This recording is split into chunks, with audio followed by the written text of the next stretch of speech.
How much more shakeout do you think that we get from the investors having to rebalance due to the fact that Tesla was not added to the S&P? We think there's significant shakeout, and essentially we see Tesla as a busted growth story. Their global revenues essentially peaked in the fourth quarter of 18. Their U.S. revenues peaked in the fourth quarter of 18. Their auto margins peaked in the third quarter of 18. And if you look at their total capacity, right, reported in the second quarter, this is before 2 new factories added, 690,000 cars of capacity. If they hit their delivery numbers this year, they're only going to be at 63% of their reported 2Q capacity. That means they're only selling cars to meet 63% of their capacity, and they're building 2 new factories. Look, we think the reality versus what's going on is completely mismatched. We think the S&P saw that their earnings quality is extremely poor. Over the past 24 quarters, only 4 of those quarters have they seen profit less credit sales, the most recent of which was 3Q. And we think that's coming to the forefront today in the stock. We're at 346. What gets us to 19, Gordon? Well, listen, I think what gets us to 19 is Tesla has been unprofitable, essentially, without credit sales. And what credit sales are is they're taxpayer-funded subsidies to Tesla to essentially sell the credits it gets to other car companies that aren't making EVs.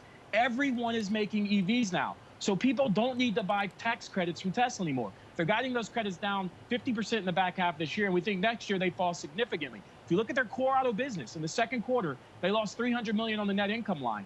And if you look at the stock-based compensation, right, Elon Musk is going to get roughly the expense this quarter, and 3Q is going to be roughly $210 million. We think they potentially go back into losses in 3Q. So we think the S&P did the right thing, because if you include a company that big and then you go right back into losses, you're going to get a major hit to the index.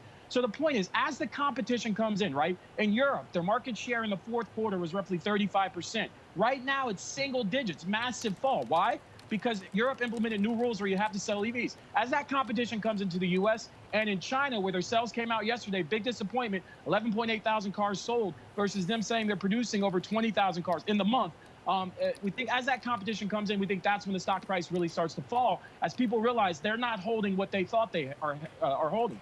What gives you the confidence, though, Gordon, that now is the turning point? Because you've been saying this for a while, and still the market still love Tesla. How do we know this is not just that gamma squeeze that we're all talking about, reversal of the gamma squeeze after the call options are out of the money, versus something actually fundamentally shifting within the perception of the stock?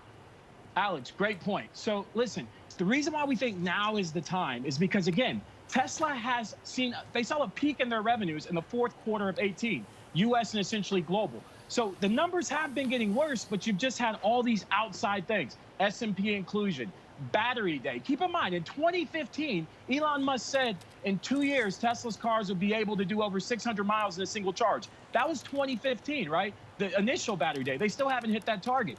Keep in mind, in the first quarter of 19, Elon Musk said they'd never need to do another capital raise, and they'd never lose money again.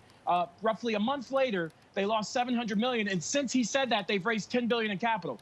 Bally Gifford, their biggest shareholder, is selling stock. They've sold 33% of their position.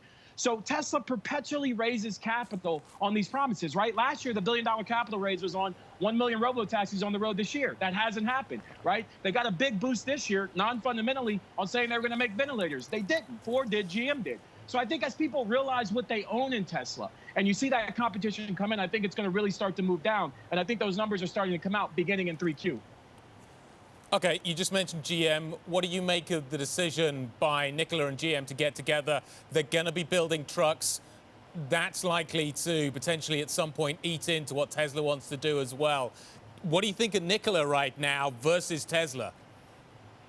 That's a hard comparison. What I'd say is there's no cash exchange, right? GM got ownership in Nikola with shares exchange. It does suggest to me that Nikola's business model wasn't necessarily what they thought. But what we would say is that I think the real issue for Tesla is people think they're a technology leader, right? Tesla does not make its own batteries. I don't think the bulk of people looking at this understand that. They buy batteries from Panasonic, CATL, and LG, right? CATL is doing a 1 million model battery that anybody can buy. The batteries that Tesla buys from Panasonic, anybody can buy.